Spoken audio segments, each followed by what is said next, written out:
Assalomu alaykum, xayrli kech hammaga. Bugungi ajoyib kunimizdan bir lavha.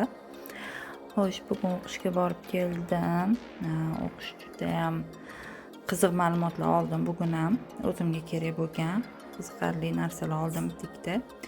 Keyin uyga kelib, shunaqa qilib kartopalarimiz yeydigandek qilib o'zimizga ramen qilib oldim. Bu o'g'limga, o'g'lim suvni ichmaydi. O'g'limga olganimizdan keyin sir sovuramiz. Shish yordam beradi. Hamma xohlagan sirdan foydalanish mumkin. Mozzarella sosis mazaliroq chiqadi, lekin bu ham yaxshi chiqdi. Mana ko'rishingiz mumkin, shunaqa shirin bo'ldi. Keyin bir pastam olib kechqurungi ovqatga, ya'ni o'zimga kartoshka bilan go'sht qovurdim. Bizning uyda kartoshka bilan go'sht ko'p yeyiladi. Ovqatni yaxshilab qovurib olib, damlab qo'yib, keyin salatga harakat qilib qo'ydim. Salatlarni ham qilib, hammasini tayyor qilib, ovqatlarni suzib tashladim. Videolarimiz yoqayotgan bo'lsa, obuna bo'lib, like bosib qo'yishni unutmaymiz.